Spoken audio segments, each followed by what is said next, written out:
Hello friends, जय हिंद and welcome to this channel. आज हम हमारे यूपीएससी प्रीलिम्स डिकोडेड सीरीज में थीम 6 को कवर करेंगे। आज के लेक्चर से पहले हम 5 थीम्स को कवर कर चुके हैं जो कि यूपीएससी प्रीलिम्स में रिपीटेटिवली पूछी जाती है, स्पेशली बिटवीन 2015 एंड 2025।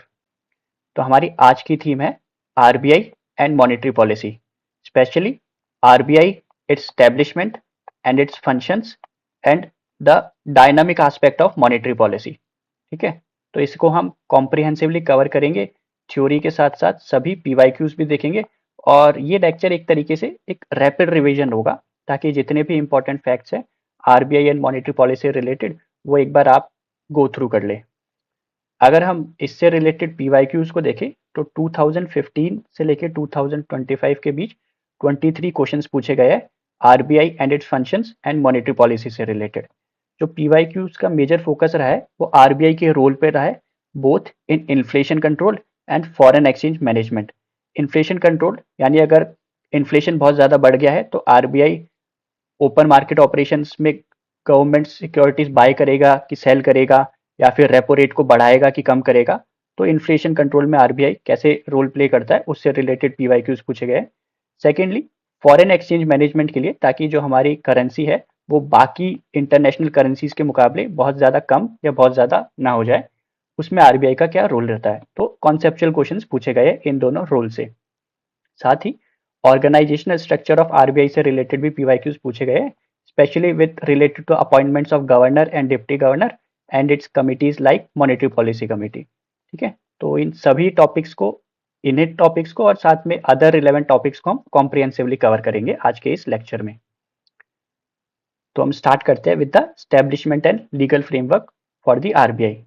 तो आरबीआई को अप्रैल 1, 1935 में स्टैब्लिश किया गया था, और ये एक स्टैट्यूटरी बॉडी है, मतलब किसी लॉ के अंदर इसको स्टैब्लिश किया गया है। और वो लॉ था reserve bank of India act 1934। और ये जो आरबीआई एक्ट था 1934 का, ये हिल्टन यंग कमीशन के रिकमेंडेशन पे आया था। तो हम कह सकते हैं हिल्टन यंग कमीशन के रिकमेंडेशन पे ही आरबीआई को स्टैब्लिश किया गया था। और जब इसे स्टैब्लिश किया गया था तो इनिशियली ये प्राइवेटली ओन्ड था, लेकिन 1949 में इसे नेशनलाइज कर दिया गया। और अगर हम प्रेजेंट स्टेटस देखें तो अभी ये फुल्ली ओन्ड है bye the government of India. अगर हम आरबीआई का रोल देखें तो आरबीआई प्राइमरली सर्व करता है एज द मॉनिटरी अथॉरिटी, मतलब हमारी इकोनॉमी में मनी सप्लाई कितनी होगी उसको कंट्रोल करने से रिलेटेड आरबीआई ही मेजर अथॉरिटी है। And it also serve as the central bank of India. अगर हम बात करें इसके हेडक्वार्टर या सेंट्रल ऑफिस की, तो ओरिजिनली ये कोलकाता में था, क्योंकि अर्ली 1900s में बंगाल एक इम्पॉर्टेंट हब था इकोनॉमिक एक्टिविटीज के लिए, और इसलिए इसका हेडक्वार्टर भी कोलकाता में ही स्टैब्लिश कर दिया गया था। लेकिन 1937 के बाद से इसके हेडक्वार्टर को मुंबई में शिफ्ट कर दिया गया है। और अगर हम बात करें आरबीआई के मेजर इस्टेब्लिशमेंट के पीछे मेजर ऑब्जेक्टिव की या इसके प्राइमरी मैंडेट की, तो वो इसके प्रियम्बल में मेंशन्ड है। और उसमें ये मेंशन है कि इसका मेजर ऑब्जेक्टिव है to regulate the issue of bank notes, maintain reserves for monetary stability. Monetary stability से मतलब है कि हमारी इकोनॉमी में मनी सप्लाई इतनी हो कि इन्फ्लेशन बहुत ज़्यादा भी ना हो जाए, ताकि कंज्यूमर्स प्रोडक्ट को परचेज ही ना कर पाए, और इतना कम भी ना हो जाए कि जो प्रोड्यूसर्स है वो प्रोडक्ट को बनाने के लिए उनके लिए कोई इंसेंटिव ही ना हो। इसलिए तो मॉनेटरी स्टेबिलिटी रहे, ये भी मेजर ऑब्जेक्टिव है आरबीआई का। साथ में RBI operates Nations currency and credit system, ताकि जो हमारी करेंसी है वो बाकी इंटरनेशनल करेंसी के मुकाबले स्टेबल रहे, और हमारा जो क्रेडिट सिस्टम हो वो स्मूथली फंक्शन करे और पब्लिक का ट्रस्ट हमारे क्रेडिट सिस्टम पे बना रहे। तो ये प्राइमरी मैंडेट या ऑब्जेक्टिव है आरबीआई का, जो ये अपने वेरियस टूल्स के थ्रू फुलफिल करती है। नेक्स्ट है, जो गवर्नर है आरबीआई की, वो अपनी पावर को डिराइव करते हैं फ्रॉम द आरबीआई एक्ट, और इसका कॉन्स्टिट्यूशन में कोई मेंशन नहीं है। देखिए, आरबीआई एक स्टैट्यूटरी बॉडी है जो अपनी powers RBI act and banking regulation act से मेनली डिराइव करता है, और कॉन्स्टिट्यूशन में इसका कोई एज सच मेंशन नहीं है। And another important fact is, जो सेक्शन 7 है आरबीआई एक्ट का, वो एम्पावर करता है सेंट्रल गवर्नमेंट को कि वो आरबीआई को डायरेक्शंस इशू कर सकते हैं in the public interest after consultation with the governor. ठीक है, तो पब्लिक इंटरेस्ट का कोई मैटर हो तो उस रिलेटेड सेंट्रल गवर्नमेंट आरबीआई को डायरेक्शन इशू कर सकता है। ठीक है, जो आरबीआई होता है इसके पास फंक्शनल ऑटोनॉमी होती है, मतलब मनी सप्लाई को कैसे कंट्रोल करे, रुपी की वैल्यू डॉलर के मुकाबले कैसे स्टेबल रखे, इन सब मैटर्स में आरबीआई के पास फंक्शनल ऑटोनॉमी है, लेकिन जो अल्टीमेट सॉवरेनिटी है, अल्टीमेट डिसीजन मेकिंग पावर है, वो गवर्नमेंट ऑफ इंडिया के पास ही है, क्योंकि हमारे पास डेमोक्रेसी है और डेमोक्रेसी में पीपल अपने रिप्रेजेंटेटिव इलेक्ट करते हैं और वो रिप्रेजेंटेटिव ही गवर्नमेंट का पार्ट बनते हैं और फाइनल डिसीजंस लेते हैं। अब हम बात करते हैं आरबीआई की गवर्नेंस की। सो आरबीआई की गवर्नेंस से रिलेटेड जितने भी अफेयर्स है वो सेंट्रल बोर्ड ऑफ डायरेक्टर्स द्वारा मैनेज किए जाते हैं, और इस सेंट्रल बोर्ड ऑफ डायरेक्टर्स में मैक्सिमम या अप टू 21 मेंबर्स हो सकते हैं, और इन 21 मेंबर्स को सेंट्रल गवर्नमेंट के द्वारा अपॉइंट किया जाता है for a term of 4 year. ठीक है, और इस सेंट्रल बोर्ड ऑफ डायरेक्टर्स में कुछ ऑफिशियल डायरेक्टर्स होते हैं, कुछ नॉन ऑफिशियल डायरेक्टर्स होते हैं। ये official directors full time members होते हैं, जैसे governor and not more than deputy governors. और ये जो गवर्नर होते हैं यही हेड होते हैं आरबीआई के सेंट्रल बोर्ड का, और जो प्रेजेंट टाइम पे आरबीआई के गवर्नर है वो है श्री संजय मल्होत्रा जी। एंड ये जो गवर्नर एंड डिप्टी गवर्नर्स होते हैं इनको सेंट्रल गवर्नमेंट की appointments committee of the cabinet appoint करती है, मतलब गवर्नर डिप्टी गवर्नर्स को सेंट्रल गवर्नमेंट द्वारा अपॉइंट किया जाता है for a term of not exceeding 5 years. मतलब इनका टर्म 5 साल से ज़्यादा नहीं हो सकता, लेकिन ये एलिजिबल होते हैं रीअपॉइंटमेंट के लिए। नेक्स्ट कंपोजिशन होता है सेंट्रल बोर्ड ऑफ डायरेक्टर्स का नॉन ऑफिशियल डायरेक्टर्स। इस नॉन ऑफिशियल डायरेक्टर्स में 10 डायरेक्टर्स आते हैं फ्रॉम वेरियस फील्ड्स, 2 गवर्नमेंट के ऑफिशियल्स होते हैं जिन्हें गवर्नमेंट नॉमिनेट करती है, और 4 डायरेक्टर्स होते हैं जो कि आरबीआई के लोकल बोर्ड्स को रिप्रेजेंट करते हैं, और ये लोकल बोर्ड्स इंडिया के west, east, north and southern areas में लोकेटेड हैं। तो ये सभी मिलके आरबीआई के सारे गवर्नेंस रिलेटेड अफेयर्स को मैनेज करते हैं। नेक्स्ट हम बात करते हैं आरबीआई की स्पेशलाइज्ड कमिटीज की। इसमें सबसे पहले आती है मॉनेटरी पॉलिसी कमिटी, जो कि रेपो रेट को डिटरमाइन करती है और इनडायरेक्टली हमारी इकोनॉमी में मनी सप्लाई कितना होगा उसको डिटरमाइन करती है, और इसे हम आगे कॉम्प्रिहेंसिवली कवर करेंगे। एंड नेक्स्ट है बोर्ड फॉर फाइनेंशियल सुपरविजन, मतलब एक बोर्ड बनाया गया है जो कि फाइनेंशियल इंस्टीट्यूशंस को सुपरवाइज करेगा। तो ये एक इंटीग्रेटेड सुपरविजन करता है over commercial banks, financial institutions and NBFCs, और इसे 1994 में बनाया गया था, और इसका जो चेयरमैन होते हैं वो भी आरबीआई के गवर्नर ही होते हैं। नेक्स्ट हम बात करते हैं कुछ ऐसी सब्सिडरीज की जो आरबीआई द्वारा फुल्ली ओन्ड है। तो हो सकता है कभी one of the statement of a question इनसे रिलेटेड आ जाए। तो इसमें सबसे पहले आते हैं डीआईसीजीसी, यानी deposit insurance and credit guarantee corporation of India, जो कि हमारे जो बैंक्स में डिपॉजिट होते हैं उनके लिए इंश्योरेंस प्रोवाइड करती है। एंड सेकंड आती है बीआरबीएन एमपीएल, यानी भारतीय रिजर्व बैंक नोट मुद्रण प्राइवेट लिमिटेड। नोट मुद्रण मतलब ये डायरेक्टली रिलेटेड है करेंसी प्रेस को मैनेज करने के लिए, जहाँ पे नोट छपते हैं उन प्लेसेस को मैनेज करता है। थर्ड आता है रेबिट, यानी reserve bank information technology private limited. Fourth है IFTAS, Indian financial technology and allied service. And finally reserve bank innovation hub, जो आरबीआई के फंक्शनिंग में इनोवेशन लेके आता है और उसकी प्रोडक्टिविटी बढ़ाने से रिलेटेड काम करता है। ठीक है, और अभी तक जो हमने कवर किया उससे रिलेटेड पीवाईक्यूज देखे तो 2019 में पूछा गया था, the chairman of public sector banks are selected by the. देखिए, जो पब्लिक सेक्टर बैंक के चेयरमैन है वो बैंक बोर्ड ब्यूरो द्वारा सिलेक्ट किए जाते हैं। ठीक है, इसमें आरबीआई या आरबीआई गवर्नर का कोई इंपॉर्टेंट फंक्शन नहीं रहता है, और यही 2019 का फंक्शन आगे चल के 2022 में रिपीट हुआ था। ठीक है, और 2021 में पूछा गया था, the governor of the RBI is appointed by the central government. ये हमने ऊपर देखा था, both governor and deputy governors are appointed by the central government. तो ये स्टेटमेंट करेक्ट है। सेकंड स्टेटमेंट थी, certain provisions in the constitution of India give the central government the right to issue direction to the RBI in public interest. देखिए, constitution के कोई provisions ये central government को right नहीं देता है, बल्कि जो आरबीआई एक्ट है उसका एक सेक्शन है जो कि सेंट्रल गवर्नमेंट को एम्पावर कर सकता है कि सेंट्रल गवर्नमेंट आरबीआई को डायरेक्शन इशू करे इन द पब्लिक इंटरेस्ट। तो ये कॉन्स्टिट्यूशन के हिसाब से नहीं है, इसलिए यह स्टेटमेंट रॉन्ग हो जाएगी। और अगर हम केवल इसी स्टेटमेंट को एलिमिनेट कर दें तो हम डायरेक्टली आंसर पे भी आ सकते हैं, लेकिन एक बार हम थर्ड स्टेटमेंट भी पढ़ लेते हैं। थर्ड स्टेटमेंट है, the governor of the RBI draws his power from the RBI act. तो ये स्टेटमेंट भी सही है, तो इसका आंसर हो जाएगा बोथ 1 एंड 3। तो इसका आंसर हो जाएगा सी। नेक्स्ट हम बात करते हैं 2022 में पूछे गए इस क्वेश्चन की, जो अगेन जो 2019 का ये क्वेश्चन था बैंक बोर्ड ब्यूरो से रिलेटेड। उसी क्वेश्चन को वन ऑफ द स्टेटमेंट के तौर पे चेंज करके पूछ लिया गया था। ठीक है, तो ये क्वेश्चन था with reference to the banks board bureau which of the following statements are correct. पहली स्टेटमेंट थी the governor of the RBI is the chairman of BBB. देखिए, आरबीआई का जो गवर्नर है उन बीबीबी से कोई लेना देना नहीं है, तो ये स्टेटमेंट रॉन्ग हो जाएगी। और अगर हम केवल इसे ही एलिमिनेट कर देते तो हम डायरेक्टली आंसर तक भी पहुंच सकते थे, मतलब बी 2 एंड 3। लेकिन हम बाकी स्टेटमेंट भी पढ़ लेते हैं। BBB recommends for the selection of heads of public sector banks. देखिए, ये डायरेक्टली ये जो क्वेश्चन था इसको एक स्टेटमेंट बना के पूछ लिया गया 2022 में सॉरी। थर्ड स्टेटमेंट थी BBB helps the private sector bank in developing strategies and capital raising plan. तो ये स्टेटमेंट भी करेक्ट है। और जब भी ऐसा जनरलाइज वर्ड आ जाए कि हेल्प्स, तो डायरेक्टली या इनडायरेक्टली तो हेल्प करते ही होंगे, तो ये स्टेटमेंट भी करेक्ट हो जाएगी। तो इसका आंसर हो जाएगा बी 2 एंड 3। ठीक है, तो थोड़ा सा हम बैंक्स बोर्ड ब्यूरो के बारे में जान लेते हैं। ये एक ऑटोनोमस बॉडी है जिसे अब ट्रांसफॉर्म कर दिया गया है एफएसआईबी में, मतलब फाइनेंशियल सर्विसेज इंस्टीट्यूशंस बोर्ड।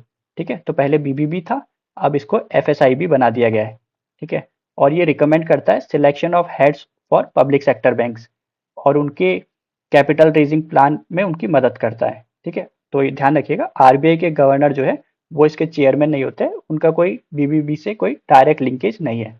अब हम बात करते हैं हमारे नेक्स्ट इंपॉर्टेंट सब टॉपिक की, जो है मॉनेटरी पॉलिसी कमेटी। देखिए, इस कमेटी के स्टेब्लिशमेंट के पीछे मेन कारण ये था कि पहले जो आरबीआई के गवर्नर है केवल वही ये डिसाइड कर लेते थे कि रेपो रेट कितनी होगी। ठीक है, तो एक सिंगल पर्सन ये डिसाइड कर रहा है कि रेपो रेट कितनी होगी। ठीक है, तो कहीं ना कहीं सेंट्रलाइजेशन ऑफ पावर था।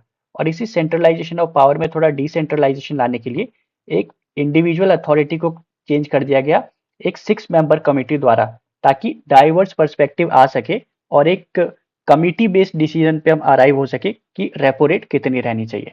ठीक है, तो पहले आरबीआई के गवर्नर सोल अथॉरिटी थे to set the interest rate, लेकिन ट्रांसपेरेंसी और अकाउंटेबिलिटी बनाने के लिए आरबीआई गवर्नर की जगह अब एक मॉनेटरी पॉलिसी डिसाइड करेगी कि रेपो रेट कितनी होनी चाहिए। तो मॉनेटरी पॉलिसी कमेटी एक स्टैट्यूटरी बॉडी है जिसे जून 2016 में स्टैब्लिश किया गया था under section 45ZB of the RBI act of 1934। ठीक है, ये एक्ट के अंदर बना इसलिए ये स्टैट्यूटरी बॉडी है। अगर इसके कंपोजिशन की बात करें, इस कमेटी में 6 मेंबर्स होते हैं। ठीक है, 3 RBI officers and 3 external members जो कि सेंट्रल गवर्नमेंट द्वारा अपॉइंट किए जाते हैं। ठीक है, अगर हम 3 आरबीआई ऑफिशियल्स की बात करें तो वो इंक्लूड करता है गवर्नर को, जो कि एक्स ऑफिशियो चेयरपर्सन भी होते हैं मॉनेटरी पॉलिसी कमेटी के। ठीक है, तो जो गवर्नर होंगे वही मॉनेटरी पॉलिसी कमेटी के चेयरमैन भी होंगे। एक्स ऑफिशियो का मतलब यही रहता है। दूसरे है deputy governor in charge of monetary policy and third है one official nominated by the RBI central board, वही बोर्ड जो हमने अभी ऊपर पढ़ा था। ठीक है, तो ये तीनों मेंबर होते हैं जो आरबीआई के ऑफिशियल्स होते हैं। अदर 3 मेंबर्स होते हैं उन्हें 3 एक्सटर्नल मेंबर्स कहा जाता है और उन्हें सेंट्रल गवर्नमेंट के द्वारा अपॉइंट किया जाता है from the fields of economics, banking और फाइनेंस। ठीक है, तो एक तरीके से एक्सपर्ट्स ही आते हैं। अगर हम इन एक्सटर्नल मेंबर्स के टेन्योर की बात करें तो इन्हें 4 ईयर्स के लिए अपॉइंट किया जाता है और ये रीअपॉइंटमेंट के लिए एलिजिबल नहीं होते हैं। अगर हम मॉनेटरी पॉलिसी कमेटी के मेन ऑब्जेक्टिव या मैंडेट की बात करें तो monetary policy committee policy repo rate को डिटरमाइन करती है और इसी रेपो रेट से मार्केट में मनी सप्लाई कितनी होगी वो डिटरमाइन होती है, जिससे इन्फ्लेशन कंट्रोल में रहता है। इन्फ्लेशन बहुत ज़्यादा नहीं हो जाता और इन्फ्लेशन बहुत कम भी नहीं रहता। ठीक है, केवल एक स्पेसिफिक टारगेट लेवल में इन्फ्लेशन मूव करता है। अगर हम प्रेजेंट इन्फ्लेशन टारगेट की बात करें तो इन्फ्लेशन टारगेट को गवर्नमेंट ऑफ इंडिया द्वारा सेट किया जाता है in the consultation with RBI. ठीक है, तो ये देखिएगा, इन्फ्लेशन टारगेट आरबीआई सेट नहीं करता है, आरबीआई केवल कंसल्टेशन प्रोवाइड करता है गवर्नमेंट ऑफ इंडिया को और government of India finally inflation target को सेट करती है। ठीक है, और हर 5 ईयर्स में एक बार ये इन्फ्लेशन टारगेट को सेट किया जाता है। अगर हम करंट टारगेट की बात करें तो अभी का टारगेट है सीपीआई इन्फ्लेशन जो रहता है ऑफ 4% प्लस माइनस 2%, मतलब मैक्सिमम 6% हो सकता है और मिनिमम 2% हो सकता है सीपीआई इन्फ्लेशन। यही करंट टारगेट है। ठीक है, और ये टारगेट टिल मार्च 31 2026 तक का है। देखिए, ये सेट तो कर दिया गवर्नमेंट ने कि मिनिमम 2% और मैक्सिमम 6% होगा। लेकिन अगर 3 कॉन्जिक्यूटिव क्वार्टर्स तक अगर या तो 6 से ज़्यादा हो जाए या 2 से कम रहे, तो हम कहेंगे कि जो मॉनेटरी पॉलिसी कमिटी है वो अपने टारगेट को मीट करने में फेल हो चुकी है। ठीक है, याद रखिएगा 3 कॉन्जिक्यूटिव क्वार्टर्स तक। अगर ये टॉलरेंस लेवल से बाहर चले जाए इन्फ्लेशन, तो कहेंगे कि monetary policy committee had failed to meet its target. और अगर ये फेल हो जाती है तो इसे फिर सेंट्रल गवर्नमेंट को आंसर देना पड़ता है कि भाई ये फेल क्यों हुआ। और अब जब फेल हो गया तो इसको फिर कुछ सजेशंस भी देने पड़ते हैं कि अब इन्फ्लेशन वापस लिमिट में आए, उसके लिए क्या क्या एफर्ट लगेंगे और कितने टाइम तक इन्फ्लेशन वापस कंट्रोल में आ जाएगा। तो कुल मिला के मॉनेटरी पॉलिसी कमेटी को एक रिपोर्ट सबमिट करनी पड़ती है सेंट्रल गवर्नमेंट को in relation to failure of monetary policy target. अगर हम अदर इंपॉर्टेंट फैक्ट्स की बात करें related to monetary policy committee, तो यह है कि इस कमेटी को एटलीस्ट साल में 4 बार मीट करना होता है। ठीक है, और इन जनरल ये हर 2 मंथ में एक बार मीट करती है, मतलब बाई मंथली रिव्यू करती है। अगर हम डिसीजंस की बात करें तो सभी डिसीजंस मेजॉरिटी वोट के द्वारा लिया जाता है और हर मेंबर के पास 1 वोट होता है। लेकिन अगर कभी टाई हो जाता है तो गवर्नर अपना कास्टिंग वोट इस्तेमाल करते हैं और डेडलॉक को रिजॉल्व कर देते हैं। अगर हम कोरम की बात करें तो किसी भी मीटिंग के लिए कोरम का नंबर है 4 मेंबर्स। ठीक है, अगर 4 मेंबर्स से कम मेंबर प्रेजेंट होंगे तो मीटिंग टेक प्लेस नहीं होगी। ठीक है, और इन 4 में से at least one of the member should be the governor और द डिप्टी गवर्नर। अगर ये दोनों एब्सेंट है तो फिर मॉनेटरी पॉलिसी कमेटी की मीटिंग नहीं होगी।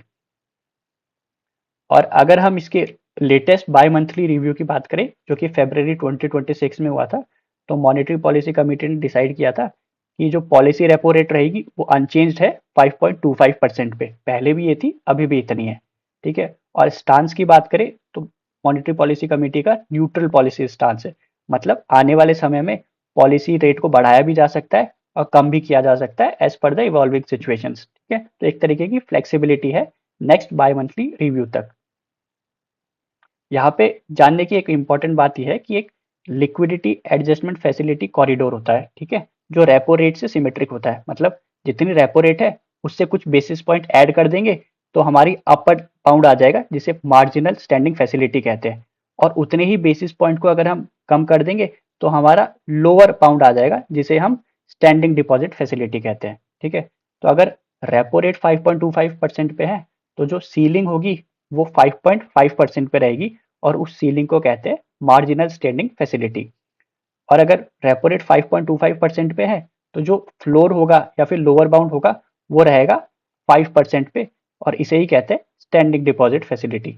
मतलब एसडीएफ, फिर इसमें कुछ अपन बेसिस पॉइंट ऐड करेंगे तो रेपो रेट आ जाएगा और इतना ही बेसिस पॉइंट ऐड करेंगे रेपो रेट में तो एमएसएफ आ जाएगा। ठीक है, आई होप आप समझ पाएंगे और इसे ही कहते हैं लिक्विडिटी एडजस्टमेंट फैसिलिटी कॉरिडोर। अगर हम मॉनेटरी पॉलिसी कमेटी से रिलेटेड पीवाईक्यूज की बात करें तो 2017 में पूछा गया था which of the following statement is are correct regarding the monetary policy committee. पहला स्टेटमेंट था it decides the RBI benchmark interest rate. Benchmark interest rate ये रेपो रेट को ही इंडिकेट कर रहा है। ठीक है, तो ये स्टेटमेंट करेक्ट है। सेकंड स्टेटमेंट थी it is a 12 member body. 12 member body नहीं, 6 मेंबर बॉडी होती है। 3 आरबीआई के ऑफिशियल्स, 3 सेंट्रल गवर्नमेंट द्वारा नॉमिनेटेड। ठीक है, and is reconstituted every year. मतलब ये स्टेटमेंट रॉन्ग हो गया क्योंकि 12 नहीं 6 मेंबर्स होते हैं। थर्ड स्टेटमेंट थी it functions under the chairmanship of union finance minister. देखिए यूनियन फाइनेंस मिनिस्टर नहीं होता, आरबीआई के जो गवर्नर होते हैं वही चेयर करते हैं मॉनेटरी पॉलिसी कमेटी को। तो ये 2 एंड 3 दोनों स्टेटमेंट रॉन्ग हो जाएगी, इसका आंसर हो जाएगा A1 ओनली। अब हम बात करते हैं हमारे नेक्स्ट इंपॉर्टेंट सब टॉपिक की जो है मॉनेटरी पॉलिसी इंस्ट्रूमेंट्स।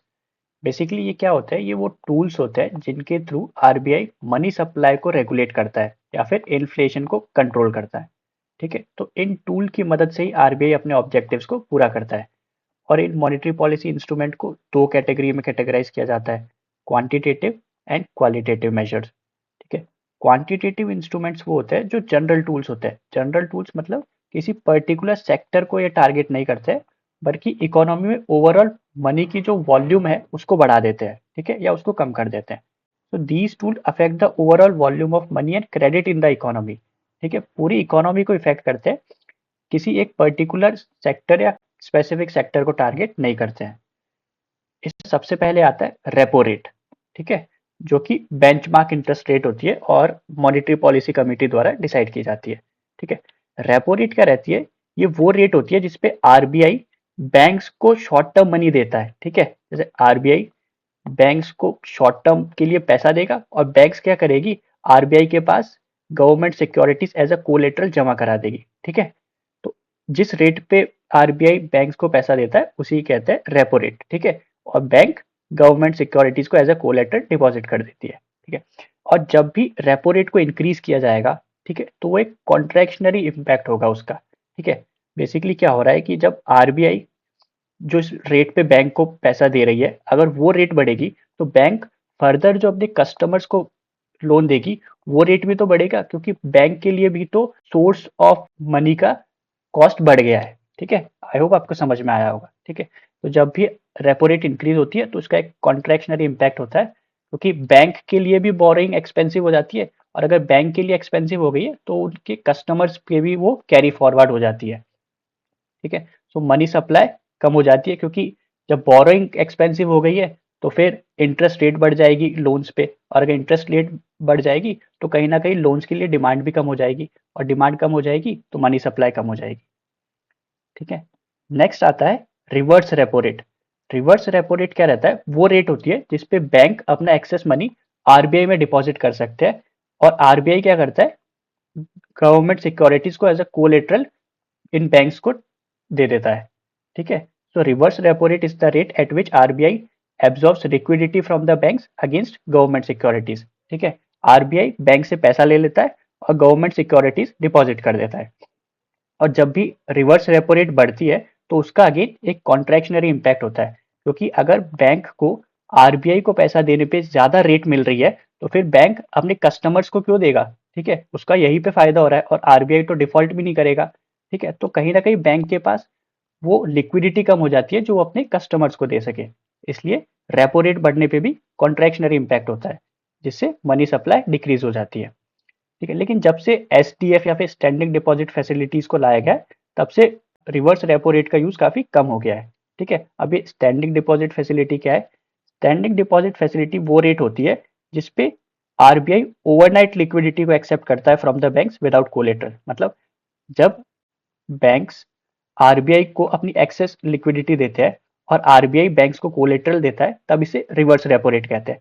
लेकिन अगर आरबीआई बैंक्स को कोई कोलेटरल जमा नहीं करवा रहा, केवल उनकी एक्सेस लिक्विडिटी को ले रहा है, तो वो स्टैंडिंग डिपॉजिट फैसिलिटी के रेट पे लेता है। ठीक है, तो ये एक तरीके का इंटरेस्ट हो गया जो बैंक्स को मिलता है अगर बैंक अपनी एक्सेस लिक्विडिटी आरबीआई को डिपॉजिट करे। ठीक है, और इसका भी इम्पैक्ट कॉन्ट्रैक्शनरी रहता है, क्योंकि कहीं ना कहीं ये एक्सेस लिक्विडिटी को बैंकिंग सिस्टम से निकाल लेता है, और अगर लिक्विडिटी कम रहेगी तो फिर वो बैंक्स अपने कस्टमर्स को कम पैसा देंगे एज अ लोन। ठीक है, और ये standing deposit facility floor of the LAF corridor होता है। ठीक है, और इसने रिसेंट ईयर्स में रिवर्स रेपो रेट को रिप्लेस कर दिया है, क्योंकि अब रिवर्स रेपो रेट का बहुत कम यूज होता है, RBI access liquidity standing deposit facility से ले लेती है। नेक्स्ट आता है मार्जिनल स्टैंडिंग फैसिलिटी। ठीक है, ये एक तरीके की वो रेट होती है जिसमें अगर बैंक को इमीडिएटली कोई इमरजेंसी सिचुएशन आ गई है और बैंक को इमीडिएटली फंड चाहिए आरबीआई से, तो इस रेट पे लिया जाता है, और ये रेट रेपो रेट से ज्यादा होती है, क्योंकि बैंक कहीं ना कहीं फेल हो गया है अपने स्टैट्यूटरी रिजर्व्स को मेंटेन करने के लिए, जैसे एसएलआर और सीआरआर। ठीक है, तो ये एक तरीके की पीनल रेट होती है जिसपे बैंक ओवरनाइट बोरो करते हैं, और बैंक्स क्या करते हैं, जब आरबीआई से बोरो करते हैं एट जब बैंक्स आरबीआई से पैसा बोरो करते हैं एट मार्जिनल स्टैंडिंग फैसिलिटी, तो बैंक्स आरबीआई के पास कोलेटरल डिपॉजिट करते हैं। ठीक है, इसे याद रखिएगा। और जब भी marginal standing facility rate increase होती है तो इसका भी इम्पैक्ट एक कॉन्ट्रैक्शनरी रहता है, क्योंकि कहीं ना कहीं बैंक के लिए बोरिंग कॉस्ट बढ़ जाती है, और जब बैंक के लिए कॉस्ट बढ़ जाएगी तो बैंक उसको ट्रांसमिट कर देता है अपने कस्टमर्स पे।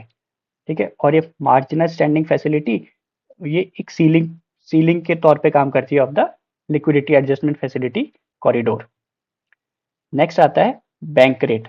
बैंक रेट वो रेट होती है जिसपे आरबीआई रीडिस्काउंट करता है बिल्स ऑफ एक्सचेंज को या कॉमर्शियल पेपर्स को। ठीक है, और अगर बैंक रेट बढ़ेगी तो इसका इम्पैक्ट भी कॉन्ट्रैक्शनरी होता है। ठीक है, और ये section 49 of the RBI act में मेंशन है। ठीक है, और अब बैंक रेट ऑलमोस्ट एमएसएफ के बराबर ही रहता है। ठीक है, तो इसको स्टैट्यूटरी बैकिंग है, ये याद रखिएगा। नेक्स्ट आता है कैश रिजर्व रेशियो।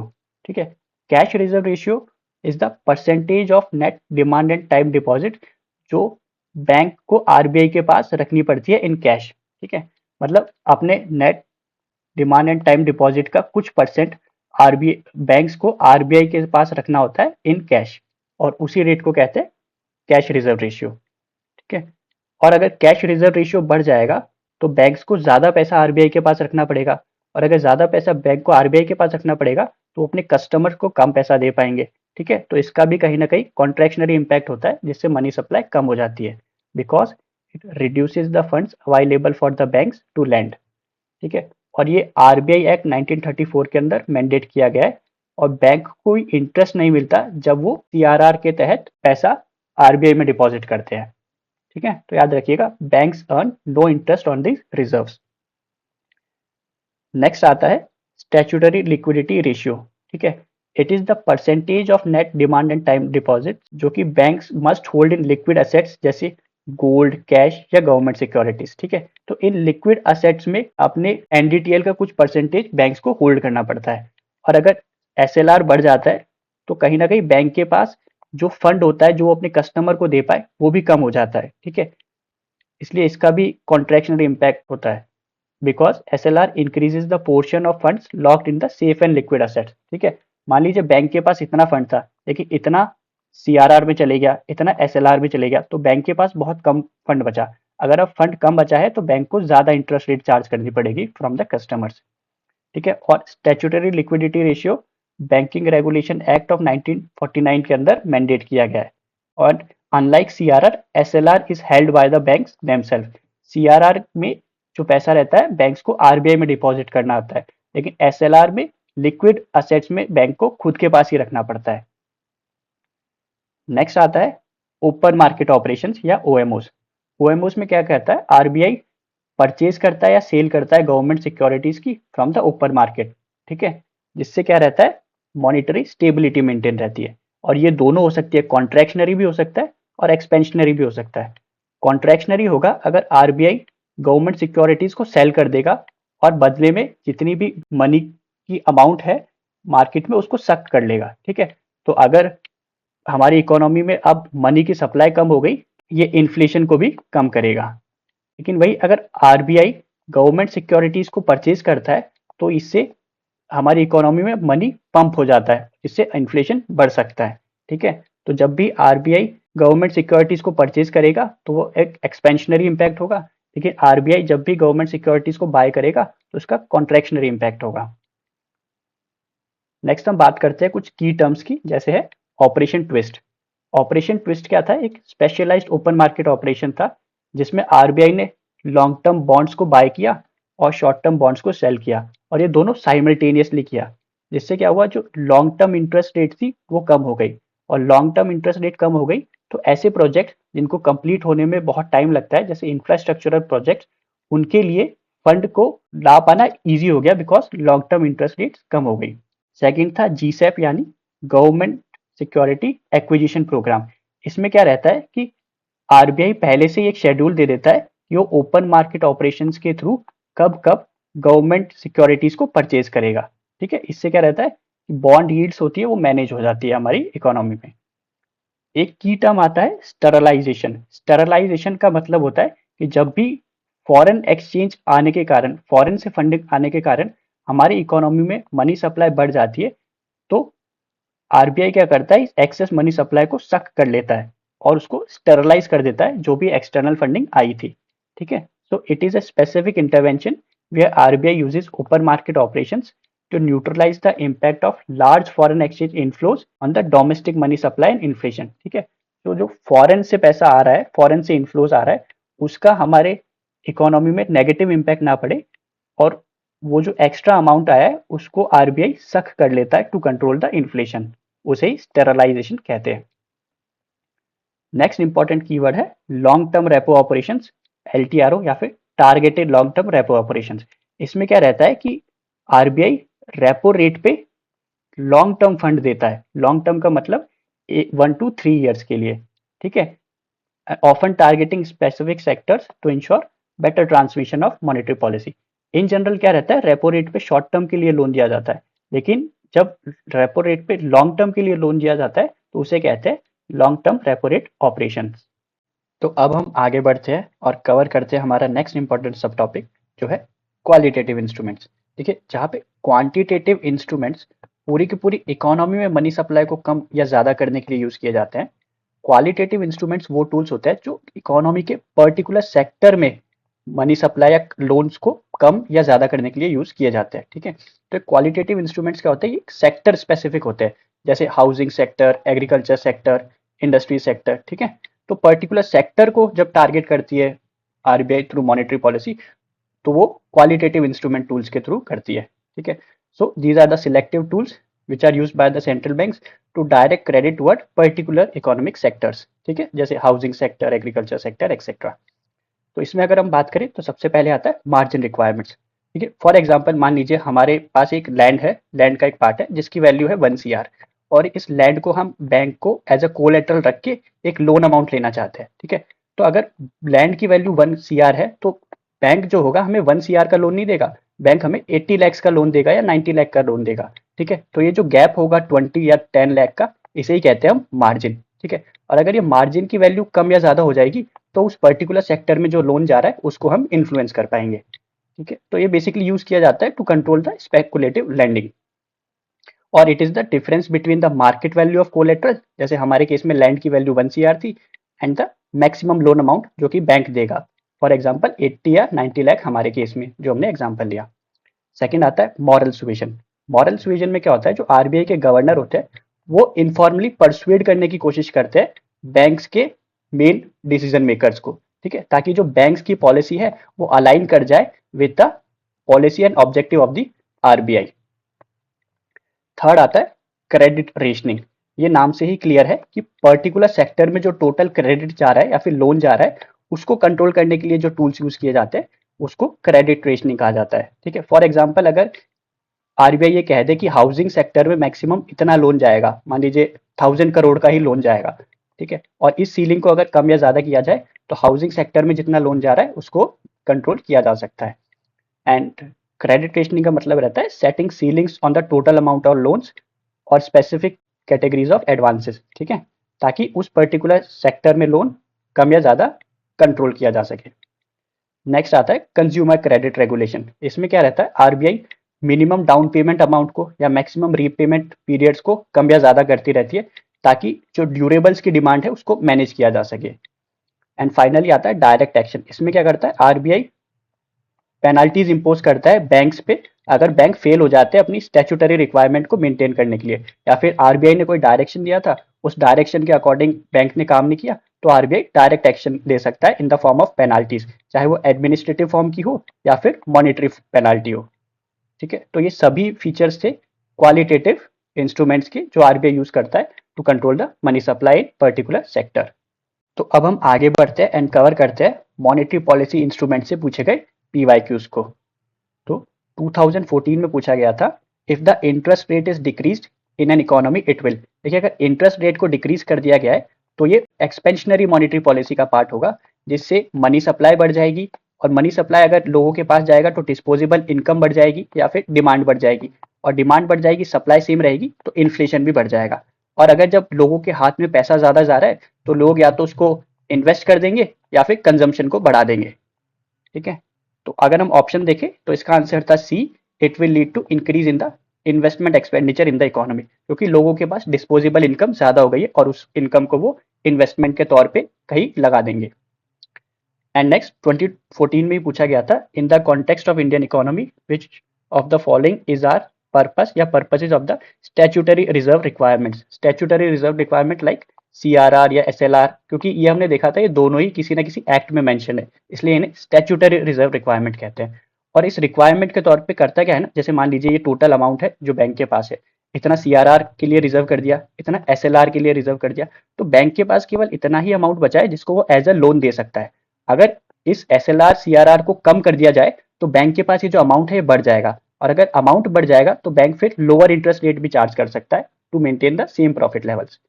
ठीक है, तो इसका स्टेटमेंट पहला था to enable the central bank to control the amount of advances the banks can create. ठीक है, तो ये डायरेक्टली रिलेटेड है स्टैट्यूटरी रिजर्व रिक्वायरमेंट से, तो ये स्टेटमेंट करेक्ट थी।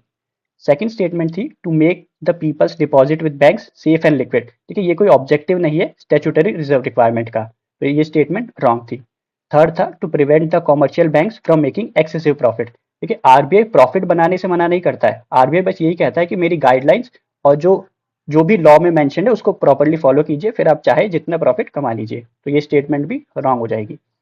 फोर्थ स्टेटमेंट थी to force the banks to have sufficient vault cash to meet the day to day requirements. ठीक है, कैश से रिलेटेड नहीं है, क्योंकि एसएलआर में तो अदर नॉन कैश असेट्स भी होते हैं जैसे गवर्नमेंट सिक्योरिटीज या गोल्ड। ठीक है, तो ये स्टेटमेंट भी रॉन्ग हो जाएगी, तो इसका आंसर हो जाएगा statement one, only A is the answer. Next 2015 में पूछा गया था when the reserve bank of India reduces the SLR by 50 basis points which one of the following is likely to happen. देखिए, अगर एसएलआर को reduce कर दिया गया है तो ये एक्सपेंशनरी मॉनेटरी पॉलिसी का पार्ट है, और जब मान लीजिए टोटल बैंक के पास इतना अमाउंट था और ये एसएलआर के तौर पे रखना था, और इस अमाउंट को बैंक एज अ लोन दे सकता था, लेकिन अब इस अमाउंट को आरबीआई ने कम कर दिया, तो बैंक के पास और ज्यादा अमाउंट हो जाएगा जिसको वो एज अ लोन दे सके। ठीक है, और अगर लोन देने के लिए अमाउंट बढ़ जाएगा तो फिर बैंक लोअर इंटरेस्ट रेट भी चार्ज कर सकता है। ठीक है, इसे ही कहते हैं ट्रांसमिशन ऑफ मॉनेटरी पॉलिसी। तो इसका ऑप्शंस पढ़ते हैं। पहला स्टेटमेंट था India GDP growth rate increases drastically. देखिए, ये ड्रास्टिकली और ऐसे एक्सट्रीम वर्ड जब भी आते हैं तो वो स्टेटमेंट अपने आप में रॉन्ग हो ही जाती है। बी ऑप्शन था foreign institutional investors may bring more capital into our country. ठीक है, ये हो सकता है मे, बट एसएलआर या सीआरआर का ऑब्जेक्टिव फॉरेन इंस्टीट्यूशनल इन्वेस्टर को इन्फ्लुएंस करना नहीं होता, और हमें हमेशा जो बेस्ट स्टेटमेंट है चारों ऑप्शन में से उसी को सिलेक्ट करना है। थर्ड स्टेटमेंट को देखें तो it tells schedule commercial banks may cut their landing rate. यहाँ पे भी मे है, और SLR directly in commercial bank को अपनी रेट को कम या ज्यादा करने के लिए ही यूज किया जाता है, तो ये बेटर और मोर अप्रोप्रिएट आंसर है। ठीक है, तो इसका आंसर हो जाएगा सी। फोर्थ स्टेटमेंट भी पढ़ लेते हैं। It may drastically reduce the liquidity to the banking system. देखिए, ड्रास्टिकली अगेन एक एक्सट्रीम वर्ड है, तो ये स्टेटमेंट भी रॉन्ग हो जाएगी। नेक्स्ट 2015 में ही पूछा गया था with reference to the Indian economy consider the following bank rate, open market operations, public debt, public revenue, which of the above is are components of monetary policy. ठीक है, तो हमने ऊपर पढ़ा था both bank rate and open market operations, ये दोनों ही quantitative instruments होते हैं मॉनेटरी पॉलिसी के। ठीक है, और ये जो पब्लिक डेट और पब्लिक रेवेन्यू होता है ये फिस्कल पॉलिसी का पार्ट होता है, तो इसका आंसर हो जाएगा 1 एंड 2 यानी कि सी। नेक्स्ट 2020 में पूछा गया था if the RBI decides to adopt an expansionist monetary policy which of the following would it not do. मतलब क्या नहीं करेगा, मतलब हर वो चीज जो कि कॉन्ट्रैक्शनरी मॉनेटरी पॉलिसी को लीड करती है वो आरबीआई नहीं करेगा, मतलब इंटरेस्ट रेट को बढ़ाना। ठीक है, तो जो भी चीज इंटरेस्ट रेट को बढ़ाएगी वो इस क्वेश्चन का आंसर हो जाएगा। पहला स्टेटमेंट था cut and optimise the statutory liquidity ratio, ये इंटरेस्ट रेट को कम कर रहा है, तो ये आंसर इस क्वेश्चन का नहीं होगा। सेकंड स्टेटमेंट था increase the marginal standing facility, अगर इंक्रीज करा जाएगा तो कॉन्ट्रैक्शनरी मॉनेटरी पॉलिसी होगी और एक्सपेंशनिस्ट वाली नहीं होगी, तो ये आंसर का पार्ट होगा। Third cut the bank rate and repo rate, ये again expansionist monetary policy lead करेगा, जो कि ऑप्शन में जो कि क्वेश्चन में नहीं पूछा गया है, तो इसका आंसर हो जाएगा बी 2 ओनली। नेक्स्ट 2023 में पूछा गया था which one of the following activities of the RBI is considered to be part of sterilisation. ठीक है, स्टेरलाइजेशन में हमने देखा था जब भी कंट्री के अंदर बाहर से कहीं एक्सेस मनी सप्लाई आ जाती है तो आरबीआई अपने ओपन मार्केट ऑपरेशन के थ्रू इस एक्सेस सप्लाई को सक कर लेता है। ठीक है, by using the government securities, तो इसका आंसर हो जाएगा A conducting open market operations. Next हम बात करते हैं मॉनेटरी पॉलिसी स्टांसेस की। सो स्टांस एक तरह का सिग्नल होता है जो आरबीआई इकोनॉमी के सभी प्लेयर्स को देता है कि वो आने वाले समय में इंटरेस्ट रेट के साथ क्या करेगा, क्या उसे वो बढ़ाएगा या कम करेगा। ठीक है, ताकि जो इकोनॉमी के डिफरेंट प्लेयर्स है वो अपनी फ्यूचर की पॉलिसीज को अच्छे से बना पाए। ठीक है, so it is RBI's way of signalling what it plans to do with the interest rate. और ये तीन तरह के होता है। पहला होता है अकोमोडेटिव स्टांस।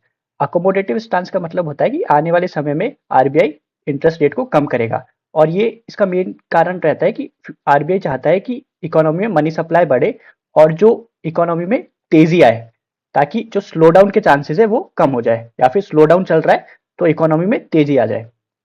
सेकंड स्टांस होता है न्यूट्रल का, जिसमें आरबीआई कहता है कि अगले बाय मंथली रिव्यू में हम इंटरेस्ट रेट को बढ़ा भी सकते हैं या कम भी कर सकते हैं, depending on the evolving situation, कि सिचुएशन कैसी है, इंटरेस्ट रेट को कम करना चाहिए या बढ़ाना चाहिए, इन्फ्लेशन कैसा है। ठीक है, इन सब पे सोचकर डिसीजन लेता है आरबीआई। थर्ड होता है कैलिब्रेटेड टाइटनिंग, मतलब अब आने वाले समय में आरबीआई क्या करेगा, इंटरेस्ट रेट को बढ़ाएगा या फिर सेम रखेगा, लेकिन घटाने के कोई चांस नहीं है। ठीक है, तो आने वाले समय में लोन्स महंगे होने वाले हैं, ये एक सिग्नल जाता है पूरी की पूरी इकोनॉमी में। ठीक है, नेक्स्ट हम बात करते हैं balance sheet of RBI. Balance sheet का मतलब होता है एक ऐसी शीट जो किसी भी इंस्टीट्यूट की असेट्स एंड लाइबिलिटीज को शो करता है। असेट्स जो वो रिसोर्सेज जिनकी कुछ वैल्यू है और वो फ्यूचर में इकोनॉमिक बेनिफिट्स लेके आएंगे। लाइबिलिटीज एक तरीके का ऑब्लिगेशन होता है जो किसी भी इंस्टीट्यूशन को या इंडिविजुअल को फ्यूचर में पे करनी है। ठीक है, so assets are the resources that have value and generate future economic benefit. जैसे इंडिविजुअल के लिए अगर उसके पास कैश है तो वो एक असेट है, और वही इंडिविजुअल के लिए अगर उसका कोई लोन है किसी बैंक के पास तो वो उसकी एक लाइबिलिटी है। ठीक है, इसे याद रखिएगा। तो अगर हम आरबीआई के असेट की बात करें तो सबसे पहले आता है फॉरेन असेट्स। फॉरेन असेट्स जैसे फॉरेन करेंसी असेट्स, गोल्ड और लोन्स टू फॉरेन एंटिटीज। ठीक है, और ये मैक्सिमम पोर्शन जो आरबीआई के असेट का होता है वो ये फॉरेन असेट्स ही कंट्रीब्यूट करते हैं। और मार्च 2025 में फॉरेन असेट्स लगभग 75% है टोटल असेट्स का। सेकंड आता है गोल्ड होल्डिंग्स। ठीक है, ये भी आरबीआई के असेट्स होते हैं।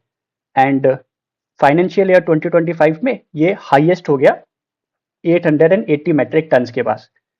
थर्ड आता है डोमेस्टिक इन्वेस्टमेंट, जो कि आरबीआई करती है गवर्नमेंट सिक्योरिटीज में या फिर किसी स्टेट गवर्नमेंट के सिक्योरिटीज में या फिर डोमेस्टिक फाइनेंशियल इंस्टीट्यूशंस में। और अगर हम लाइबिलिटी साइड की बात करें तो liabilities are the financial obligation और डेट्स जो कि आरबीआई को दूसरे इंस्टीट्यूशंस को देना है। तो सबसे इंपॉर्टेंट लाइबिलिटी होता है नोट्स इन सर्कुलेशन। ठीक है, ये लार्जेस्ट लाइबिलिटी होती है ऑफ द आरबीआई। सेकंड होता है डिपॉजिट्स। तो आरबीआई के पास जितने भी डिपॉजिट्स आए हैं वो आरबीआई को रिटर्न करने हैं। ठीक है, तो ये एक तरह की आरबीआई की लाइबिलिटी होती है। जैसे कैश रिजर्व जो कि बैंक्स ने रखे हैं आरबीआई के पास, या फिर कोई स्टेट गवर्नमेंट या फिर सेंट्रल गवर्नमेंट के डिपॉजिट्स है, वो सब आरबीआई की लाइबिलिटीज होता है। थर्ड होता है रिवैल्यूएशन अकाउंट। रिवैल्यूएशन अकाउंट का मतलब होता है कि मान लीजिए आरबीआई के पास कोई लैंड है, अब उस लैंड की वैल्यू तो टाइम के साथ बढ़ रही है, लेकिन वो एक अनरियलाइज्ड गेन है। ठीक है, वो आरबीआई यूज नहीं कर सकता है। ठीक है, और ये बेसिकली जो फ्लक्चुएशंस होते हैं प्राइसेस में of gold and foreign exchange, उससे रिजल्ट करता है रिवैल्यूएशन। और ये नोशनल होता है और ट्रांसफरेबल नहीं होता गवर्नमेंट को। ठीक है, बेसिकली होता क्या है, आरबीआई का जितना भी सरप्लस होता है वो आरबीआई गवर्नमेंट को ट्रांसफर कर देती है, लेकिन जो ये रिवैल्यूएशन अकाउंट्स होते हैं वो आरबीआई ट्रांसफर नहीं करता है क्योंकि वो अनरियलाइज्ड गेन्स होते हैं।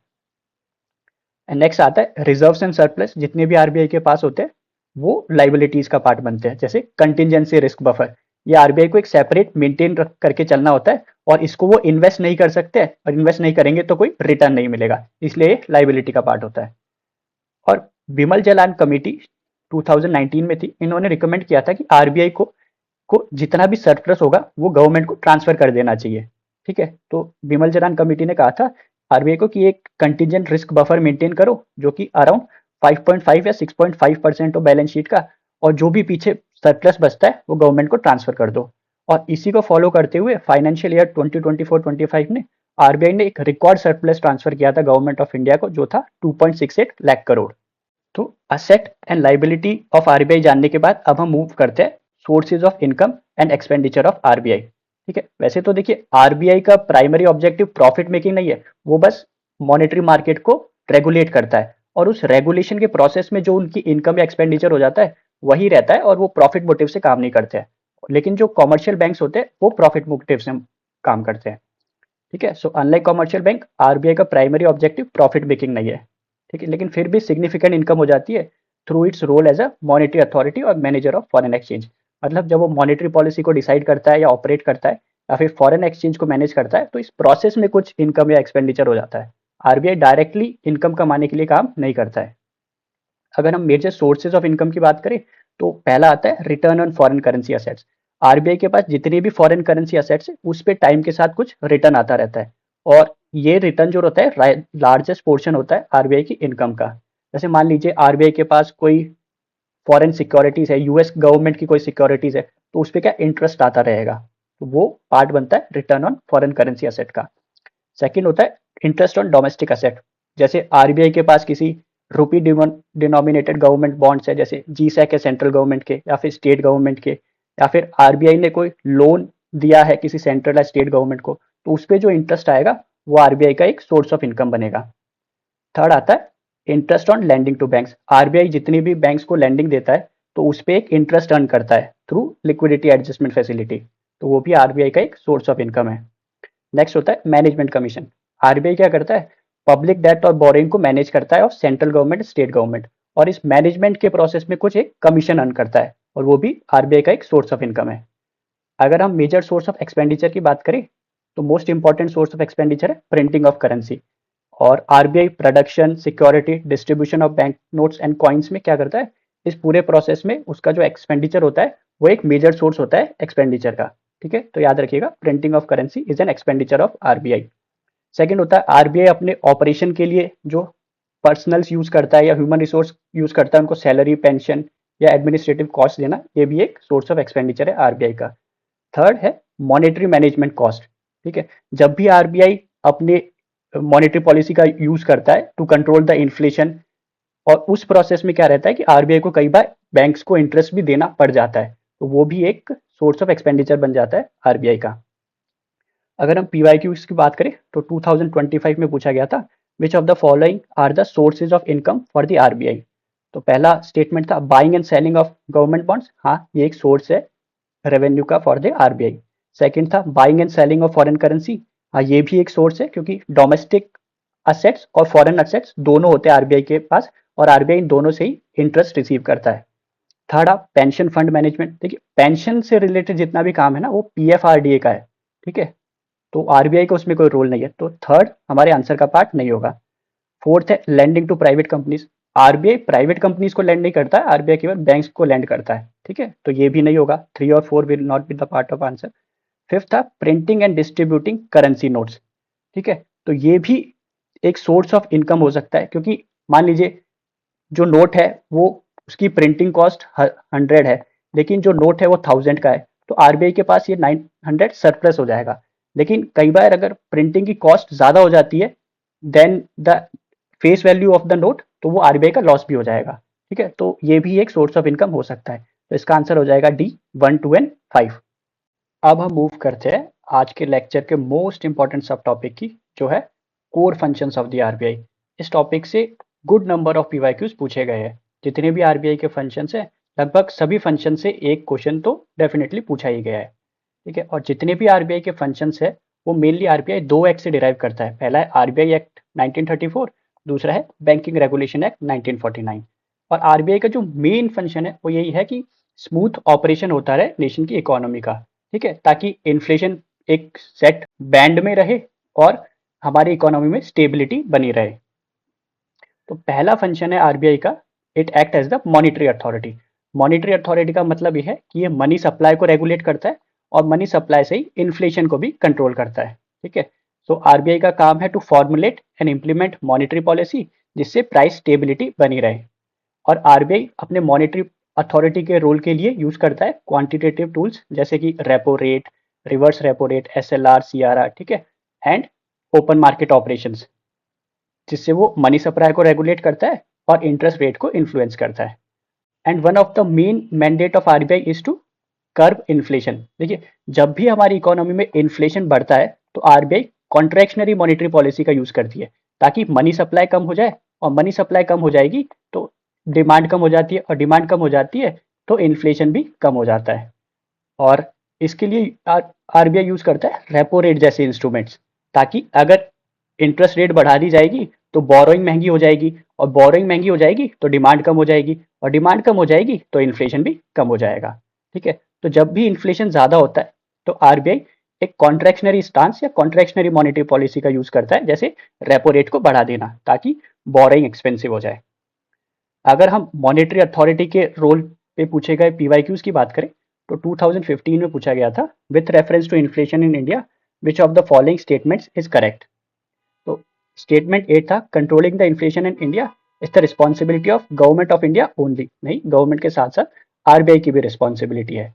सेकंड स्टेटमेंट था the RBI has no role in controlling the inflation, नहीं, आरबीआई ओपन मार्केट ऑपरेशंस या फिर क्वांटिटेटिव टूल्स की मदद से इन्फ्लेशन को कंट्रोल करता है, तो ये स्टेटमेंट भी रॉन्ग हो जाएगी। थर्ड था decrease money circulation helps in controlling the inflation. ठीक है, हाँ, तो जब मनी सर्कुलेशन कम हो जाएगा मतलब एक कॉन्ट्रैक्शनरी मॉनेटरी पॉलिसी है जिससे इन्फ्लेशन कम हो जाएगा, तो ये स्टेटमेंट सही हो जाएगी, तो इसका आंसर हो जाएगा सी। फोर्थ स्टेटमेंट था increase monetary circulation helps in controlling the inflation. नहीं, अगर मॉनेटरी सर्कुलेशन या फिर मनी सप्लाई बढ़ जाएगी तो डिमांड बढ़ जाएगी, डिमांड बढ़ जाएगी, सप्लाई सेम रहेगी तो प्राइसेस बढ़ जाएंगे, मतलब इन्फ्लेशन बढ़ जाएगा, तो ये स्टेटमेंट रॉन्ग हो जाएगी, इसका आंसर हो जाएगा सी। नेक्स्ट 2022 में पूछा गया था in India which one of the following is responsible for maintaining price stability by controlling inflation. तो इसका सीधा सा आंसर है प्राइस स्टेबिलिटी और इन्फ्लेशन को कंट्रोल करना आरबीआई का काम है। नेक्स्ट 2023 में क्वेश्चन पूछा गया था जिसमें दो स्टेटमेंट दी गई थी basically. In the post pandemic recent past many central banks world wide had carried out interest rate hikes. हाँ, ये स्टेटमेंट करेक्ट थी क्योंकि इन्फ्लेशन को कंट्रोल करने के लिए कॉन्ट्रैक्शनरी मॉनेटरी पॉलिसी यूज करी गई थी by central banks of the world. Statement two थी central banks generally assume that they have the ability to counteract the rising consumer prices via monetary policy means. तो हाँ, ये statement भी सही है कि जितने भी सेंट्रल बैंक है वो राइजिंग प्राइसेस को कंट्रोल कर सकते हैं by using a contractionary monetary policy. तो सेकंड स्टेटमेंट फर्स्ट स्टेटमेंट का एक करेक्ट एक्सप्लेनेशन है, तो इसका आंसर हो जाएगा A. Both statement 1 and 2 are correct and statement 2 is the correct explanation for statement 1। तो आगे बढ़ते हैं और बात करते हैं आरबीआई के सेकेंड इंपॉर्टेंट रोल की, जो है as an regulator and supervisor of the financial system. तो इस रोल में आरबीआई क्या करता है, आरबीआई रेगुलेट करता है किसको, बैंक्स को, बैंक दोनों commercial bank and cooperative banks को एंड साथ में एनबीएफसीज को, ताकि ये सभी इंस्टीट्यूशंस ऐसी कोई भी एक्टिविटी ना करे जिससे जो डिपॉजिटर्स है उनके इंटरेस्ट हार्म हो और जो कॉमन सिटीजन्स है उनका इन सभी इंस्टीट्यूशंस पे कॉन्फिडेंस बना रहे। ठीक है, तो as a regulator and supervisor काम करता है ऑफ द फाइनेंशियल सिस्टम। इसमें पहला काम है to give licence and to manage operations. जैसे आरबीआई ये मैंडेटरी करता है बैंक्स के लिए कि उन्हें cash reserve ratio and statutory liquidity ratio maintain करने होंगे। साथ में अगर कोई भी बैंक है उसको कोई नई ब्रांच खोलनी है या फिर एग्जिस्टिंग ब्रांच को बंद करना है या फिर एग्जिस्टिंग ब्रांच को कहीं और दूसरी जगह ट्रांसफर करना है, तो इन सभी चीज़ों के लिए आरबीआई से अप्रूवल लेना होता है। और अगर कुछ सेट ऑफ बैंक्स है जिनको मर्ज करना है या फिर अमालगमेट होना है तो उसमें भी आरबीआई की अप्रूवल की जरूरत होती है। And finally RBI foreign banks के लिए भी रूल्स एंड रेगुलेशंस बनाता है। यहाँ पे नोट करने वाली एक इंपॉर्टेंट बात यह है कि जैसे प्राइवेट बैंक्स पे तो आरबीआई का फुल ओवरसाइट होता है, लेकिन जितने पब्लिक सेक्टर बैंक्स है इसमें आरबीआई के साथ साथ सेंट्रल गवर्नमेंट का भी कंट्रोल होता है। ठीक है, इसलिए आरबीआई केवल खुद से ही पब्लिक सेक्टर बैंक के मैनेजमेंट को रिमूव नहीं कर सकता, उनके बोर्ड को सुपरसीड नहीं कर सकता या फिर उनका फोर्सफुली मर्जर नहीं कर सकता। इन सभी सिचुएशंस में सेंट्रल गवर्नमेंट की अप्रूवल भी चाहिए होती है, तो ये याद रखिएगा, कभी एज ए स्टेटमेंट पूछा जा सकता है। सेकंड है RBI minimum capital adequacy ratio को डिसाइड करता है। देखिए जैसे बेजल 3 के अकॉर्डिंग हमें 8% कैपिटल एडिक्वेसी रेशियो रखना चाहिए, लेकिन आरबीआई क्या करता है एक stricter implication of 9% minimum capital adequacy ratio decide कर रखा है for the schedule commercial bank, और जो पब्लिक सेक्टर बैंक है उनके लिए तो इवन 12% डिसाइड कर रखा है। तो ये जो कैपिटल एडिक्वेसी रेशियो डिसाइड करने वाली अथॉरिटी है वो भी आरबीआई है। थर्ड आता है बोर्ड फॉर फाइनेंशियल सुपरविजन। इस बोर्ड के थ्रू जो आरबीआई की एक स्पेशलाइज्ड कमेटी है वो एक इंटीग्रेटेड सुपरविजन करता है over the entire financial sector. ठीक है, ताकि फाइनेंशियल सेक्टर के जितने भी इंस्टीट्यूशंस है वो कोई भी इलीगल या ऐसी एक्टिविटी में इन्वॉल्व ना हो जिससे सिटीजन या फिर डिपॉजिटर का इंटरेस्ट हार्म हो। तो अगर इस पोर्शन से पूछे गए पीवाईक्यूज की बात करें तो 2018 में पूछा गया था capital adequacy ratio is the amount that banks have to maintain in the form of their own funds to offset any loss that banks incur if the account holder fail to repay dues। तो हाँ, ये statement सही है, एक तरीके का ये ratio रहता है जो कि मैंडेटरी होता है बैंक्स को मेंटेन करने के लिए। ठीक है, सेकंड स्टेटमेंट थी CAR is decided by each individual bank. ठीक है, इंडिविजुअल बैंक डिसाइड नहीं करता, ये डिसाइड किया जाता है बाय द आरबीआई। तो ये स्टेटमेंट रॉन्ग हो जाएगी और ये स्टेटमेंट करेक्ट हो जाएगी, इसका आंसर हो जाएगा ए, वन ओनली।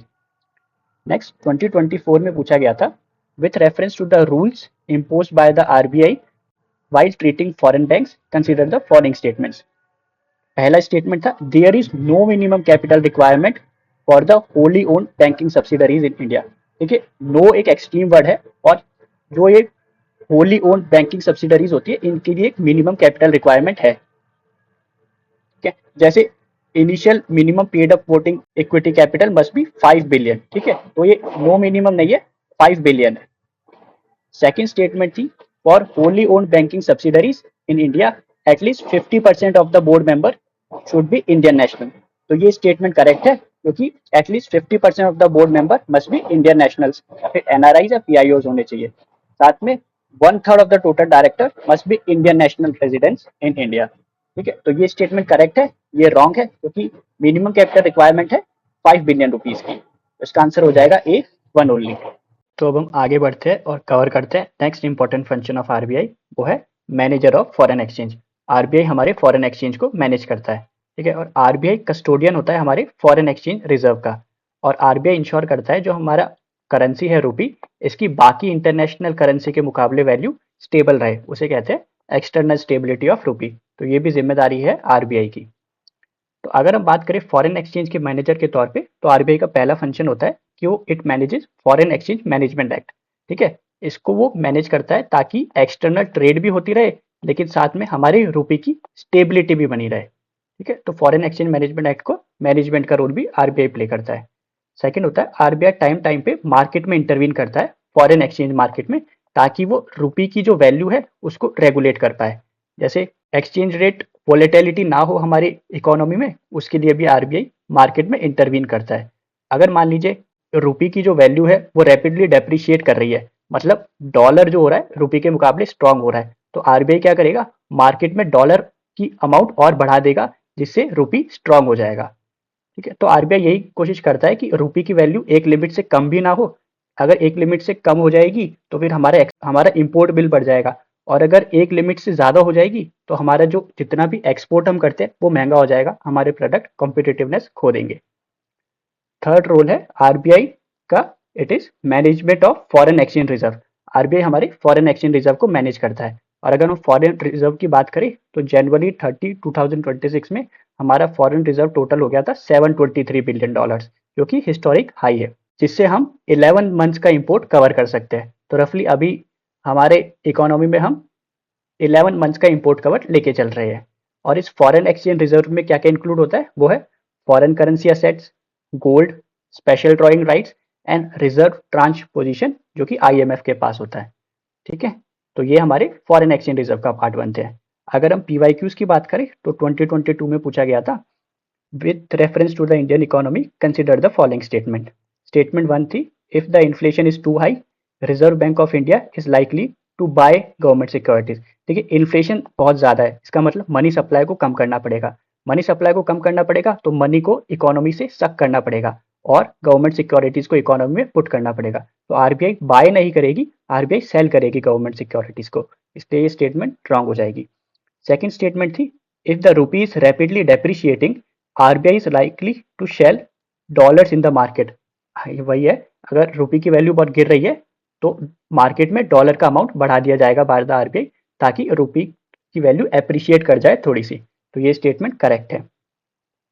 थर्ड है, if interest rates in USA और European Union were to fall, that is likely to induce RBI to buy dollars. देखिए, अगर इंटरेस्ट रेट कम हो रही है फॉरेन कंट्रीज में, तो आरबीआई क्या करेगा, डॉलर को बाय कर लेगा, क्योंकि वो लोअर इंटरेस्ट रेट पे मिल रही है, जिसको आरबीआई फ्यूचर में यूज कर सकेगा। तो ये स्टेटमेंट भी करेक्ट है, तो इसका आंसर हो जाएगा बी, 2 एंड 3।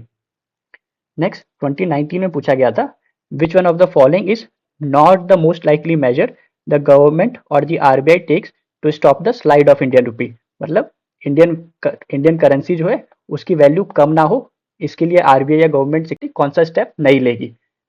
ठीक है, पहला ऑप्शन था curbing imports of non essential goods and promoting exports. इससे क्या रहेगा, हमारी इकोनॉमी में डॉलर बढ़ेगा, और डॉलर बढ़ेगा तो डॉलर का अमाउंट बढ़ेगा, तो रुपी जो होगा वो स्लाइड नहीं करेगा, रुपी एप्रिशिएट कर जाएगा। तो ये आंसर का पार्ट नहीं होगा। सेकंड स्टेटमेंट थी, encouraging Indian borrowers to issue rupee denominated masala bonds. अगर बॉन्ड्स रुपी डिनोमिनेटेड होंगे तो डॉलर की डिमांड कम रहेगी, और डॉलर की डिमांड कम रहेगी तो रुपी एप्रिशिएट ही रहेगा। सी स्टेटमेंट था easing conditions relating to external commercial borrowing. देखिए अगर एक्सटर्नल कमर्शियल बोरोइंग की कंडीशन को ईज कर दिया तो बहुत सारा एक्सटर्नली कमर्शियल बोरोइंग हो जाएगा, जिससे अगेन हमारी इकोनॉमी में डॉलर का अमाउंट बढ़ जाएगा, और डॉलर का अमाउंट बढ़ जाएगा तो फिर रूपी डेप्रिशिएट नहीं करेगा। थर्ड लास्ट ऑप्शन था following an expansionary monetary policy. देखिए अगर एक्सपेंशनरी मॉनेटरी पॉलिसी फॉलो करेंगे तो हमारे इकोनॉमी में रुपी जो होगा इसका अमाउंट बढ़ जाएगा, और रुपी का अमाउंट बढ़ जाएगा और डॉलर का अमाउंट सेम रहेगा, तो फिर बहुत सारे रुपी जो होंगे वो लिमिटेड डॉलर को चेज करेंगे, जिससे रुपी की वैल्यू फॉल हो जाएगी। तो ये वाला स्टेप आरबीआई या गवर्नमेंट नहीं लेगी, तो इसका आंसर हो जाएगा डी। अब हम बात करते हैं another important role of RBI जो है इशूअर ऑफ करेंसी। ठीक है, आरबीआई जो होता है उसको सोल राइट है ताकि वो बैंक नोट को इशू कर पाए इंडिया में। ठीक है, जितने भी बैंक नोट इशू किए जाते हैं वो आरबीआई से इशू किए जाते हैं एक्सेप्ट ₹1 के नोट एंड कॉइन्स जो कि सेंट्रल गवर्नमेंट के द्वारा इशू किए जाते हैं। और हमारी करेंसी की क्रेडिबिलिटी बनी रहे, हमारे करेंसी पे ट्रस्ट बना रहे हमारे सिटीजन्स का, इसलिए आरबीआई एक मिनिमम रिजर्व मेंटेन करता है ऑफ 200 करोड़ का, और इस 200 करोड़ में से 115 करोड़ गोल्ड में होने चाहिए। नेक्स्ट है मैनेजमेंट ऑफ करेंसी, मतलब आरबीआई हैंडल करता है डिस्ट्रीब्यूशन को, एक्सचेंज को, या distribution of destruction of currency notes to ensure adequate supply of good quality currency. ठीक है, तो हमारे इकोनॉमी में गुड क्वालिटी नोट्स अवेलेबल रहे, इसके लिए आरबीआई इंपॉर्टेंट रोल प्ले करता है। आरबीआई का नेक्स्ट फंक्शन है that it acts as a banker and डेप्ट manager to the government, government both central government भी और स्टेट गवर्नमेंट भी। आरबीआई क्या करता है, शॉर्ट टर्म के लिए लोन्स देता है गवर्नमेंट को, ठीक है, ताकि गवर्नमेंट अपने रिसिप्ट और एक्सपेंडिचर के बीच के गैप को मैनेज कर पाए। ठीक है, और इसे ही कहते हैं ways and means advances. Second, RBI क्या करता है, आरबीआई गवर्नमेंट सिक्योरिटीज को इशू करता है on the behalf of central government. ठीक है, तो इस प्रोसेस को भी पूरा आरबीआई ही मैनेज करता है, that is issuing of government securities. Secondly, RBI क्या करता है, एडवाइस देता है गवर्नमेंट को on financial and monetary matters, और इनडायरेक्टली गवर्नमेंट्स की पब्लिक डेट को मैनेज करता है। ठीक है, तो ये दो इंपॉर्टेंट फंक्शन है, वेज एंड मीन्स एडवांस के थ्रू शॉर्ट टर्म के लिए टेम्पररी लोन्स देना गवर्नमेंट को, और गवर्नमेंट के पब्लिक डेट को मैनेज करना। इससे रिलेटेड पीवाईक्यूज की बात करें तो 2018 में पूछा गया था, the RBI manages and services government of India securities but not any state government securities. देखिए आरबीआई क्या करता है, सेंट्रल गवर्नमेंट के साथ साथ स्टेट गवर्नमेंट के सिक्योरिटीज को भी मैनेज करता है, तो ये स्टेटमेंट रॉन्ग हो जाएगी। सेकंड था treasury bills are issued by the government of India and there are no treasury bills issued by the state government. ठीक है, ये स्टेटमेंट करेक्ट है, क्योंकि ट्रेजरी बिल्स जो होते हैं वो केवल सेंट्रल गवर्नमेंट द्वारा इशू किए जाते हैं, स्टेट गवर्नमेंट द्वारा इशू नहीं किए जाते, क्योंकि ये शॉर्ट टर्म पीरियड के लिए होते हैं, 91-182 डेज के लिए होते हैं। थर्ड है treasury bills offer are issued at an discount from the par value. हाँ, ये स्टेटमेंट भी सही है, क्योंकि ट्रेजरी बिल्स पे क्या रहता है, कोई इंटरेस्ट नहीं मिलता, उन्हें जो उसकी फेस वैल्यू है उससे कम पे सेल किया जाता है और फेस वैल्यू पे रिडीम कर लिया जाता है। तो ये स्टेटमेंट भी करेक्ट है, इसका आंसर हो जाएगा सी 2 एंड 3। नेक्स्ट हम आगे बढ़ते हैं और कवर करते हैं another important role of RBI, वो है बैंकर टू बैंक्स। मतलब जब भी बैंक्स को पैसे की जरूरत होती है तो आरबीआई उन्हें फंड अवेलेबल करवा देता है, और आरबीआई एक्ट करता है as a lender of last resort. मतलब जब बैंक को किसी भी दूसरे बैंक या किसी भी और कोई दूसरे सोर्सेज से पैसा नहीं मिल रहा है तो वो आरबीआई के पास जा सकते हैं, because RBI act as the lender of last resort for the banks. RBI क्या करता है, सभी शेड्यूल्ड कॉमर्शियल बैंक्स का एक अकाउंट मेंटेन करता है और उनको पैसा ट्रांसफर करता है वेन एवर दे नीड। ठीक है, जैसे इमरजेंसी फाइनेंशियल असिस्टेंट प्रोवाइड करना, ताकि जो टेम्पररी टाइम के लिए बैंक्स के लिक्विडिटी क्रंचेस है, मतलब डिमांड ज़्यादा है और अवेलेबिलिटी कम है, ऐसी सिचुएशन को मैनेज करने के लिए आरबीआई बैंक्स को फंड देता है एज अ लोन। सेकंड है आरबीआई क्लियरिंग हाउस के तौर पे भी काम करता है, क्लियरिंग हाउस जिससे जो इंटर बैंक ट्रांजैक्शन है वो सीमलेस वे में सेटल हो जाते हैं। ठीक है, तो ये दोनों फंक्शन को याद रखिएगा कि providing emergency financial assistance and acting as a clearing house. अगर हम पीवाईक्यू की बात करें तो 2021 में पूछा गया था, in India the central banks function as the lender of last resort usually refer to which of the following. देखिए जो लेंडर ऑफ लास्ट रिजॉर्ट है ये बैंक्स के लिए होता है। ठीक है, तो पहला स्टेटमेंट है lending to trade and industry bodies when they fail to borrow from other sources. ठीक है, ट्रेड एंड इंडस्ट्री बॉडीज के लिए नहीं है, बैंक्स के लिए, तो ये स्टेटमेंट रॉन्ग हो जाएगा। सेकंड स्टेटमेंट है providing liquidity to the banks having a temporary crisis, तो ये स्टेटमेंट करेक्ट है। Third, lending to governments to finance budgetary deficit। देखिए ये भी स्टेटमेंट रॉन्ग है क्योंकि लेंडर ऑफ लास्ट रिजॉर्ट में बैंक आरबीआई केवल बैंक्स को फंड अवेलेबल करवाता है। तो इसका आंसर हो जाएगा बी, 2 ओनली। नेक्स्ट हम डिस्कस करते हैं another important function of RBI जो है developmental and promotional role of RBI. इस रोल में आरबीआई हमारे नेशनल ऑब्जेक्टिव्स को सपोर्ट करता है, जैसे फाइनेंशियल इंक्लूजन को बढ़ाना या फिर डिजिटल इंफ्रास्ट्रक्चर जैसे यूपीआई, आधार, इन सबको प्रमोट करना। तो इसमें आरबीआई एक इंपॉर्टेंट रोल प्ले करता है। For example RBI financial inclusion index को रिलीज करता है, जिसे एफआई इंडेक्स भी कहते हैं। ये इंडेक्स ये बताता है कि डिफरेंट सेक्टर में, जैसे पेंशन में, इंश्योरेंस में और पोस्टल में, इन सब में टोटल फाइनेंशियल इंक्लूजन कितना बढ़ रहा है हमारी इकोनॉमी में। ठीक है, तो ये कॉम्प्रिहेंसिव मेजर है of financial inclusion across banking, investment, insurance, pension and postal sectors. ठीक है, तो एक ओवरव्यू देता है हमारी इकोनॉमी में कि फाइनेंशियल इंक्लूजन कितना बढ़ रहा है। अगर हम इस इंडेक्स के पैरामीटर्स और वेट की बात करें तो इसमें बेसिकली 3 ब्रॉड सब इंडेक्सेस है, जैसे एक्सेस जिसका 35% वेट है, यूसेज जिसका 45% वेट है एंड क्वालिटी जिसका 20% वेट है। नेक्स्ट है कि ये जो एफआई इंडेक्स है इसका कोई बेस ईयर नहीं है, क्योंकि ये क्यूमुलेटिव एफर्ट को दर्शाता है कि ओवर टाइम फाइनेंशियल इंक्लूजन कितना बड़ा है हमारी इकोनॉमी में, इसलिए इसका कोई बेस ईयर नहीं है। सेकंड अगर हम बात करें तो हमारा जो पेमेंट सिस्टम है इसको ओवरसी करता है आरबीआई। फॉर एग्जांपल जो हमारा payment settlement and system act है 2007 का, इसमें आरबीआई क्या करता है, UPI, national payment corporation of India और कार्ड नेटवर्क्स को ओवरसी करता है। साथ में रिसेंट टाइम में आरबीआई क्या कर रहा है, डिजिटल रुपी को प्रमोट कर रहा है, जो हमारी सेंट्रल बैंक डिजिटल करेंसी है।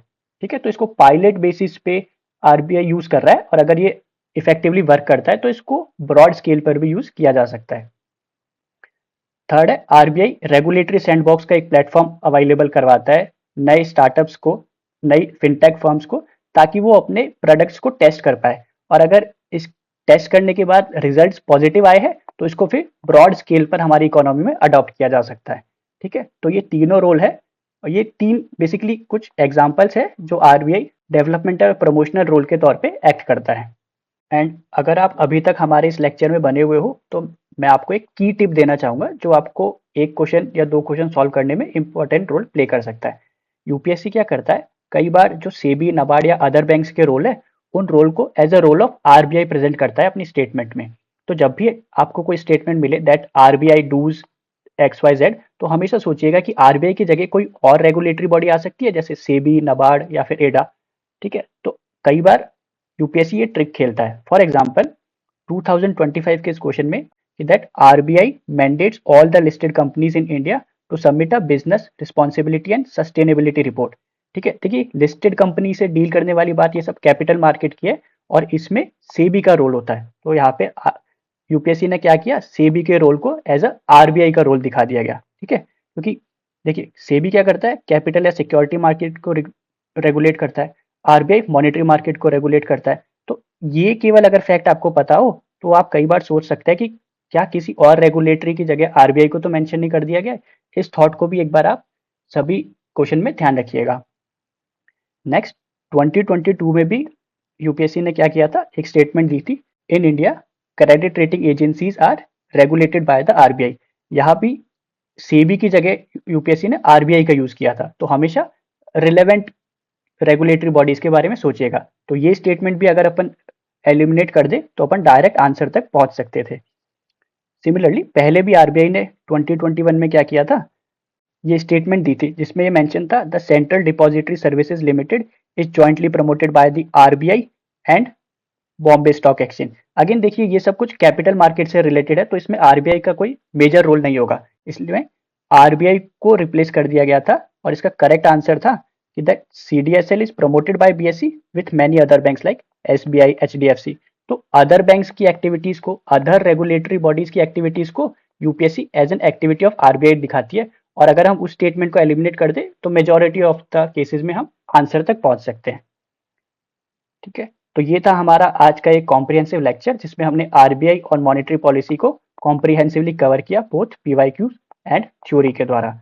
आई होप आपको आज के लेक्चर से कुछ वैल्यू एडिशन मिला होगा अपनी प्रिपरेशन में, एंड अगर आपका कोई सजेशन है तो आप उसे कमेंट बॉक्स में मेंशन कर सकते हैं।